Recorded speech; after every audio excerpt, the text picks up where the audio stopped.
What's worth more? A cute cat, LeBron James dunking, or this tweet? If you ask the internet, it's the tweet. In the past year, these three items were valued online for the combined total of $4.4 million. What gives them that value? It's because they're non-fungible tokens, or NFTs. They represent a unique piece of media, like an image or video, and they live on a blockchain. At the start of 2021, few people had heard of NFTs. By the end of the year, over $24 billion had been spent on them. It's a wild, potentially lucrative marketplace. Why would anyone pay $69 million for a JPEG and a hyperlink? You're afraid of missing out. So it is a frenzy. But I also think in the frenzy, we're seeing the pillars of stability grow as well. Are they just overpriced digital art, or a promising technology that could transform the way we live? The most exciting uses for NFTs are possibly things that we can't even imagine yet. To many, the world of crypto is a foreign universe, as bizarre as Alice in Wonderland. I'm Alice Fulwood. As The Economist's finance correspondent, I have spent lots of time writing about crypto and NFTs. One of my pieces was on our cover in September, with a pretty cool image. It would make a good NFT, right? We thought as much, so we decided to sell it as one. And down into the rabbit hole I went. 3, 2, 1. In this world, everyone talks in acronyms. Money is cryptocurrency, and goods are NFTs. An NFT is a token, a digital asset that exists on a blockchain. Cryptocurrencies like Bitcoin are also tokens, but Bitcoins are fungible or interchangeable. You can swap one Bitcoin for another one and still have the same thing. You can't do that with an NFT. They are non-fungible or unique assets. They link to the media they represent, providing an irrefutable digital certificate of ownership.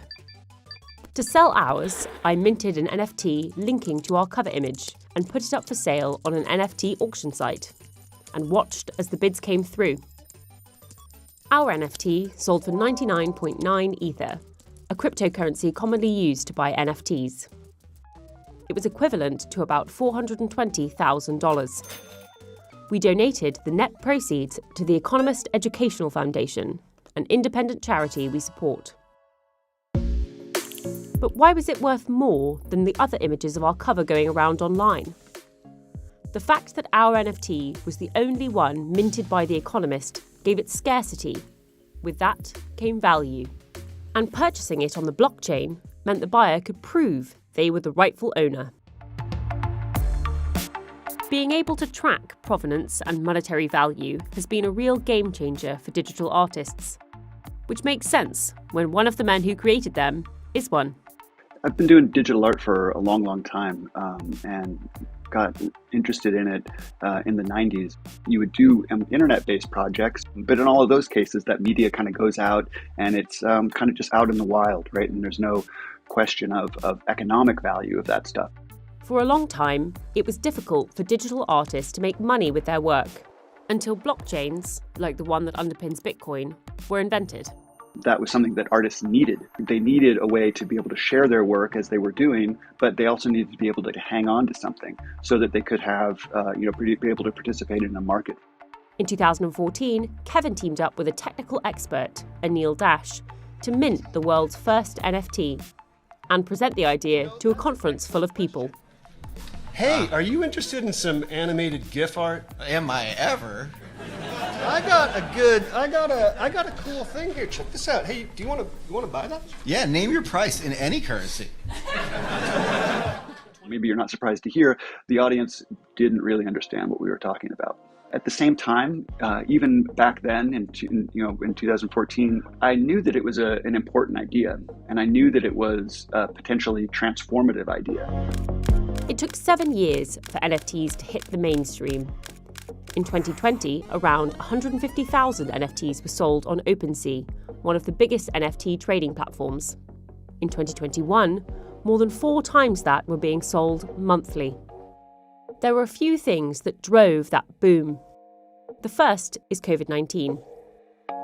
It seems as though lockdown boredom or stimulus checks tempted a lot of young people and new people into dabbling in experimental kinds of financial markets. You saw Bitcoin reaching new all-time highs. You saw the sort of second biggest cryptocurrency, Ethereum, also reaching new all-time highs. As crypto wealth grew, the supply of NFTs grew with it. New artists started minting NFTs in their thousands, skyrocketing some to previously unimaginable levels of success.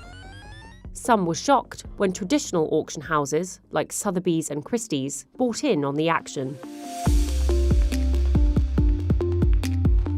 Kesh is a digital artist whose work featured in one of Christie's first NFT auctions.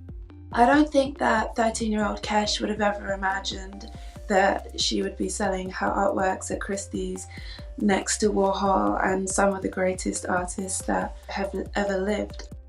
It's just so exciting because it really just shows the evolution of digital art in a sense, and the fact that it is now really being considered as a real art form. On the business side of things, the shift to NFTs has been lucrative. Colleen is Vice President of Auctions at ArtNet, a global marketplace for online fine art sales that made the leap to NFTs in late 2021.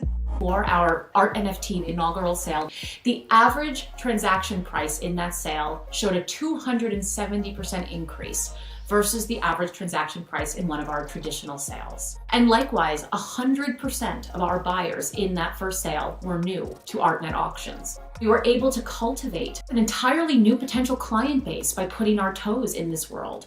And I think the runway for growth there is undeniable. But buying and selling NFTs comes with a lot of risks. For those minting them, it can be a legal quagmire. Quentin Tarantino learned that the hard way when he tried to sell the script of Pulp Fiction as an NFT. The typist is the only person who has ever seen it. He was like, well, that sounds like it would be a pretty good NFT. He's now being sued by Miramax, who say it's their intellectual property.